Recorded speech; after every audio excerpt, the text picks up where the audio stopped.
I'm just going to say this right off the bat, I'm bad at public speaking, and I'm really nervous, so here we go. So I started Ridgelight Studio back in November. A little bit of a backstory about me. I grew up in New Jersey. I went to Beverly for college, and I went for sustainable interior design, and then I worked as an interior designer for probably about 6 years after that, and I took some photography classes while in school. So on the side, after I graduated, I did a lot of photography part-time. And you know, it's always in the back of your head, I'll maybe make this full-time eventually. And that opportunity finally came, that opportunity finally came last November. I was working at Warren Street Architects here in Concord as their director of interior design. And I started photographing their projects, and then I realized that, wow, I love architectural photography and I love commercial photography. So instead of doing weddings and engagements, I kind of shifted gears, and that's when I went full-time and kind of made this a real thing. So just to tell you a little bit about what I focus on. So I help people, places, and businesses put their best foot forward with compelling imagery that tells their story. So it's really any sort of business that's looking for quality photography. My main focus is architectural. So that includes clients like Warren Street Architects, but builders, contractors, furniture makers, anyone who's kind of in that industry and needs quality photography, commercial, residential, and kind of detail work as well. The other one that I've been focusing on a lot is branding. So branding photography is kind of all-encompassing. It really just tries to tell the story of whatever business it is that I'm photographing. So this example here is she's a health coach, so we did some pictures of her with nutritional things and stuff that kind of she uses in her practice. So she's used these all over her social media, her website, her blog, all stuff like that. I've also done a bunch of food photography. This one was done for the Clean Take in Concord, and it was also featured on the Chronicle a couple weeks ago, which is exciting. And then also doing product photography, whether that's in studio or outdoors. And then people. I know, I snuck you in there. And then so corporate headshots, group shots, kind of stuff like that for businesses. So that just kind of gives you a little bit of an idea of the types of things I cover, but it's really basically anything that's in the commercial sector. What the goal of 1 Million Cups is for me to kind of talk about how I want my business to grow and to get some feedback from you guys about, you know, what the next steps are for me and how do I make this, you know, keep growing. I've been lucky enough that within the first few months it's really taken off. So being busy, I'm busy and it's a good thing, but the challenges that I've been having as I've been growing and getting busier are just kind of streamlining the process. So I've had a tough time trying to get legal help for copyright specialists and just kind of trying to streamline and automate the whole process of from when I get a client to when I get to the site and take the photos. So that's what I'm good at. But keeping track of leads, proposals, and contracts right now, I'm pretty old school. I do it all with PDFs. I'm sure that's probably how most people still do it, but I'm not sure. And then the other big hurdle that I've been having is marketing.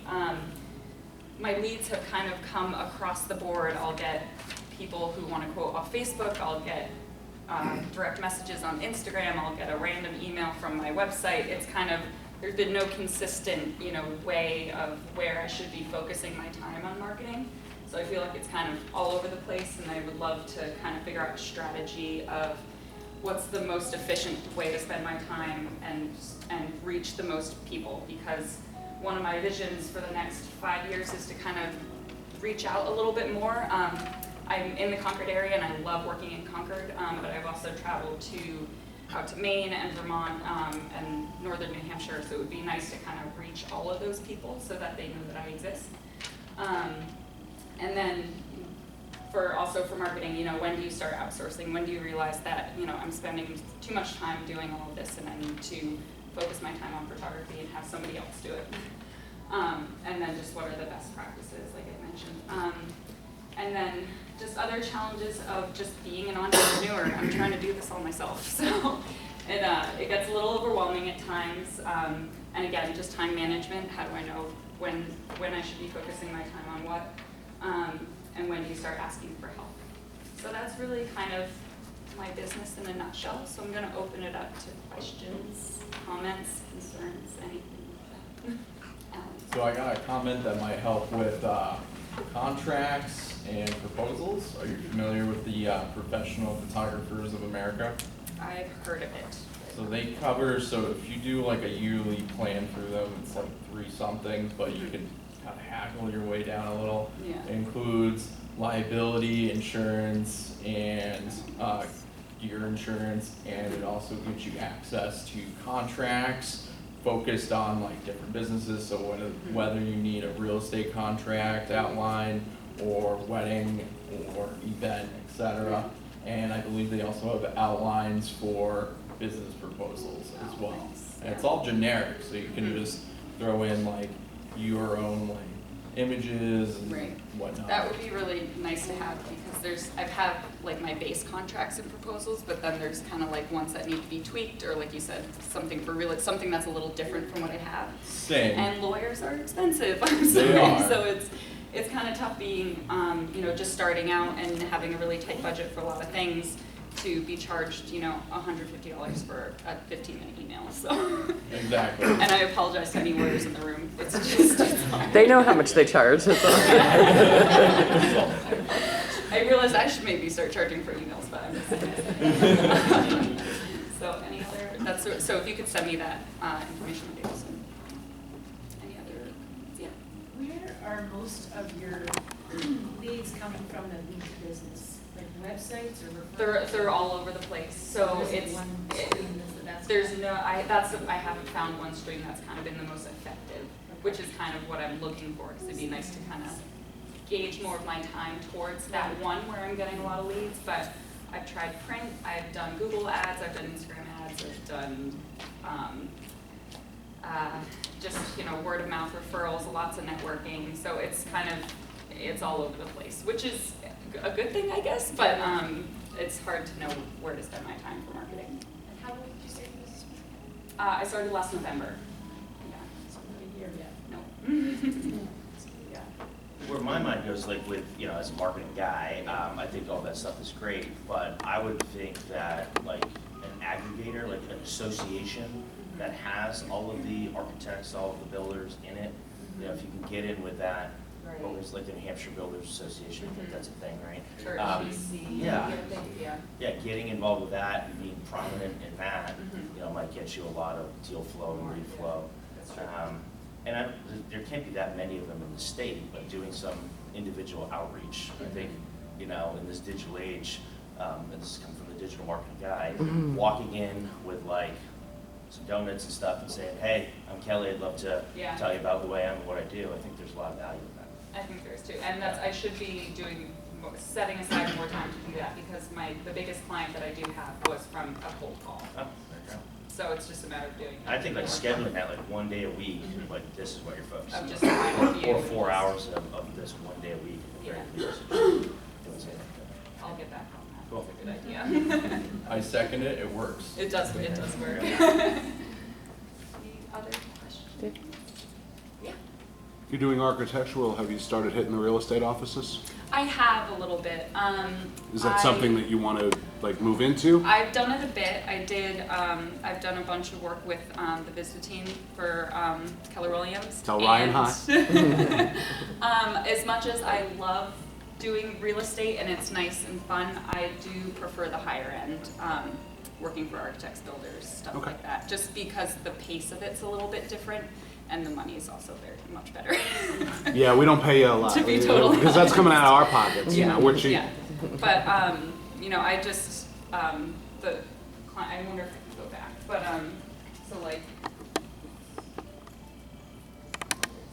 so this kitchen that I photographed for Yankee Barn Homes, that made it into a magazine last week. So that's the type of stuff that I want to be focusing towards. It's just.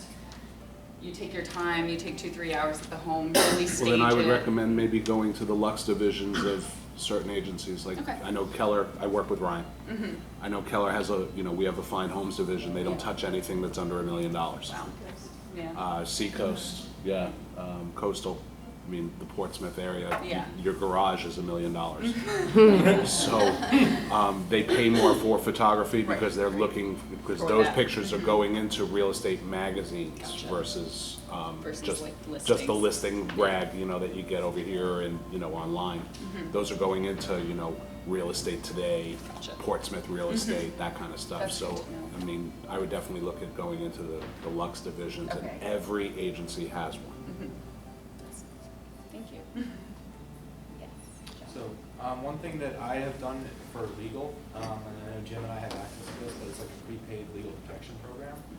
I signed myself up. Legal Shield, Yes, exactly, yeah, Legal Shield. $10 a month. Yeah. Oh, that's Well, awesome. it's $10, I think, for personal, for business, it's 75. 75. But yeah, so you can, basically, I'm dealing with a situation right now where it's like several layers removed, but somebody at the top didn't pay, so there's all these contracts that didn't get paid, so I can make like a 30-minute phone call to a lawyer without having to pay to do that, because I've already, it's kind of like almost kind of insurance for Right. it's legal. You So sell it.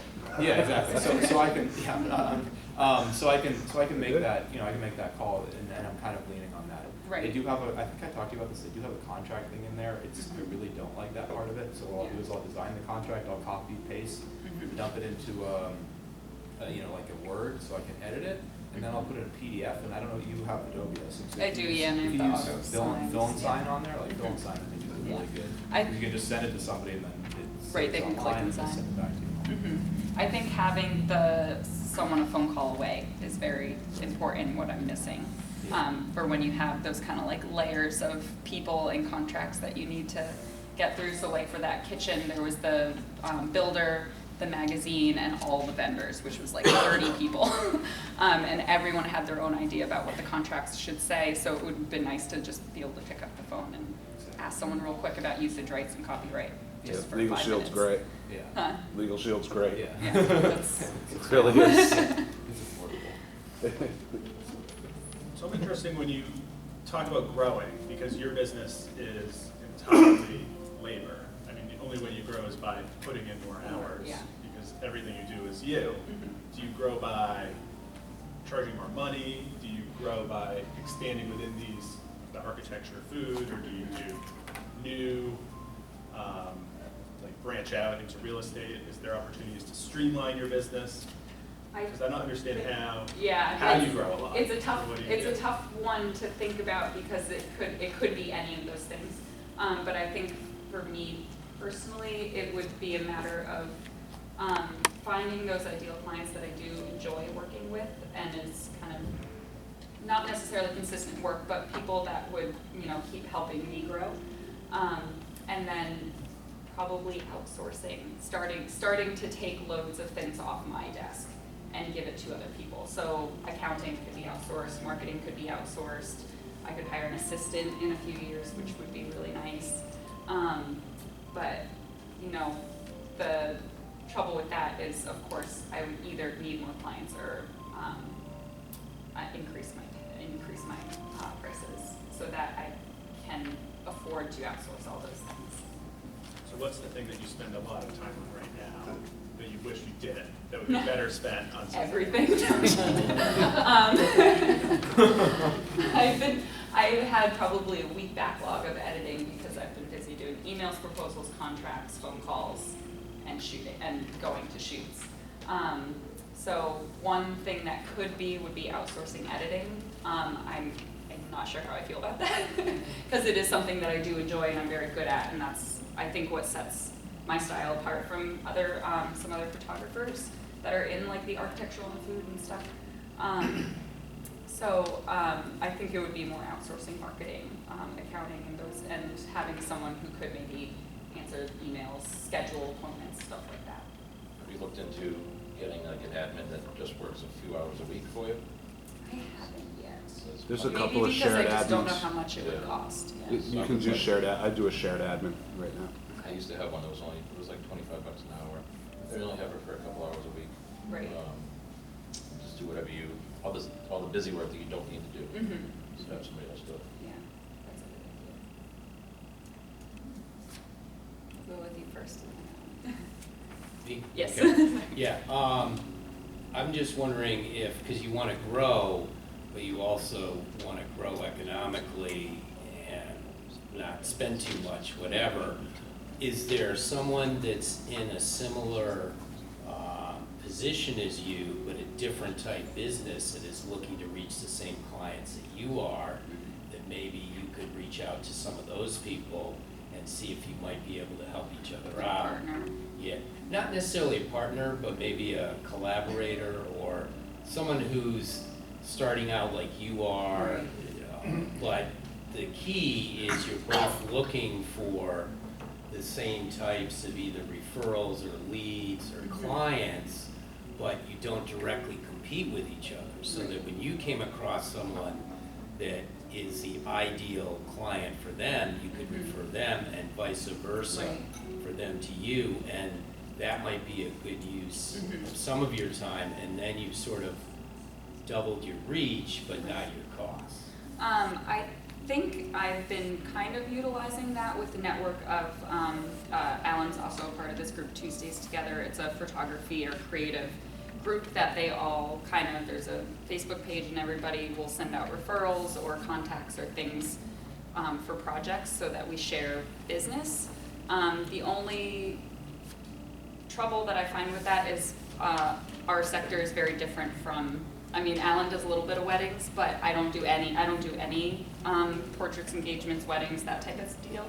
And that seems to be a huge portion of the market, so I've had trouble finding people who can kind of also grow in this same sector as me.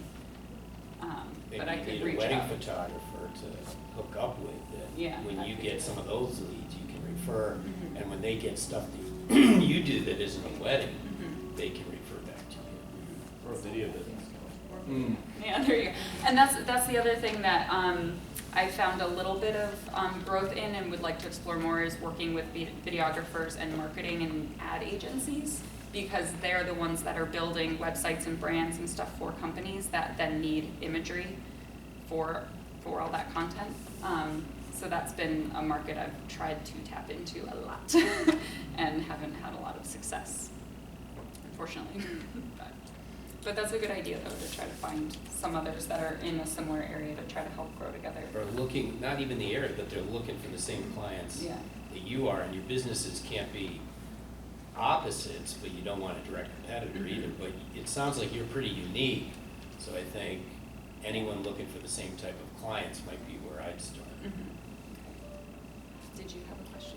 So I think we have a mutual acquaintance, Cassandra Russell of Granite Stag.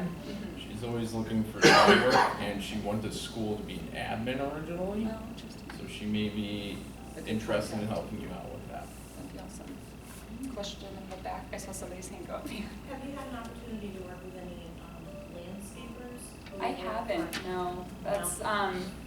That's been one that I should tap into more, and that's the thing, is just finding the time to, you know, pick a market, target, do all the cold email and cold calling, and try to find those people that are looking for it. And I think that's another thing that I was kind of curious about, and people may not know, but, you know, if you were looking for a photographer, what would you do? Would you just go on Google? Would you ask somebody, like, what's the kind of main way that you would try to find a photographer? Because I know photographers, so it's easy for me to refer others, but someone who's owns a business and wants new pictures of some of their products, you know, what would be their first step? And then how do I become the first one, or one of the people that they see when that comes out? I would ask somebody.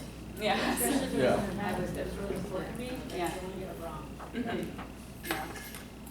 So word of mouth and Yeah. referrals and, A lot of us here do a lot of networking. yeah. And through the chamber, Concord Chamber and stuff like that, that's what I would do over the past 2 years because of all the networking. Yeah.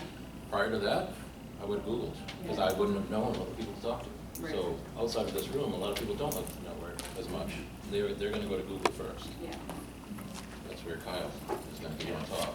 And we have a one-to-one and kind of dig into Yeah. that, yeah. Until they get burned so many times. Right. By just trusting that right off the bat. Here. Go ahead. Have you done any local conferences or trade shows? I did the Concord Chamber of Commerce Showcase over at the Grapponi Center, which was a pretty good, I didn't actually get any business from it, but I got a couple leads and contacts. And I plan on doing the Tri-City Expo. Yeah, I'm thinking more of, if you're focusing on architectural, they all have professional trade association conferences, here in the New England area. Right, going to some of those. Attending those would get you the audience that you Yeah, want. that's true. I had looked into a couple of them for getting a booth, which was, Yeah. but I should just attend. That would be a good idea. Right, and sometimes you can share a booth Mhm. with somebody else that might be related. Okay. That's good to know. Sue? So I've been in sales 19 years now, so I go back to the old way, which is there's a publication that New Hampshire magazine puts out called the Book of Lists. Mm-hmm. That to me is a gold mine. So Okay. it breaks everything up by, different segment throughout New Hampshire, probably Nashville, everywhere. And what I would do is I would take that segment, I would do a mailing, and then I follow up with a phone call a week later. Mm-hmm. That way, when you're cold calling and prospecting, it's not so awkward. You can say, this is my name, I'm just calling, I sent you something a week ago. So I'm one of those people that go to the basics. Yeah. Networking, I've seen you at B&I, which is great. I was gonna say, try to get into Chamber Connections, which has been great for Kyle and Gemini. Being part of the chamber is good because hopefully people get to know you and they hear something and they refer to you. Right. But sometimes you need to go back to the basics, and like you said, you just have to find the time to do it. Yeah. But that is where your goal's gonna be, because if you can nail one or two clients off of a prospect or cold calling Right. and build from that, but I've had huge success with using the book of lists, doing a mailing, doing follow-up calls, and then doing it again 6 months later, six Yeah. months later. And I know it sounds probably ancient these days No, to it's- send actually something in the Yeah. mail. I think the follow-up phone call that you mentioned is important, because I did do New Year's mailers when I first launched, but I didn't get anything back, but I should have called And I know and it feels followed up. awkward, but I always say, what's the worst thing that's gonna happen? You're Right. gonna say no, right? So Exactly. you have nothing to lose and everything to gain. That's true. Very true. So if I could just do the last question. Sure. Have you thought about doing a plan? Because you I are need one to. person, Yeah. and as a self-employed, one-person operation, I totally appreciate how much time all of this takes. These are all fabulous ideas.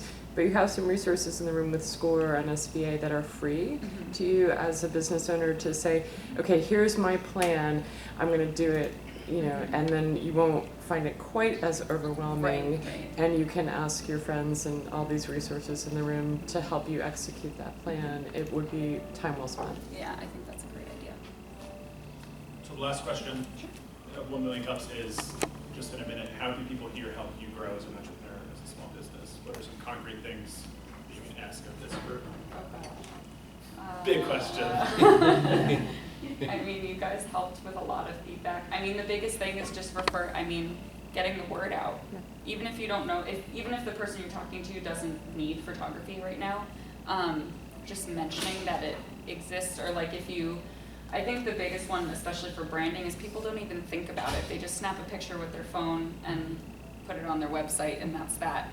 And if you kind of educate them on photography an image is worth 1,000 words. So when you go onto somebody's Instagram page, their Facebook page, their website, their business card, their brochures, anything, the first thing they're gonna see is those lovely pictures that are right there. So if you have really high quality pictures that really tell the story of what the business is trying to accomplish, just letting people know that that's out there and is an option and is not crazy expensive, I think it's just, would be really helpful for me. What is your website? Ridgelightstudio.com, and I encourage everyone to go on it. And also, constructive criticism of my website is very welcome. Well, thank you. Thank you. Get a lot of-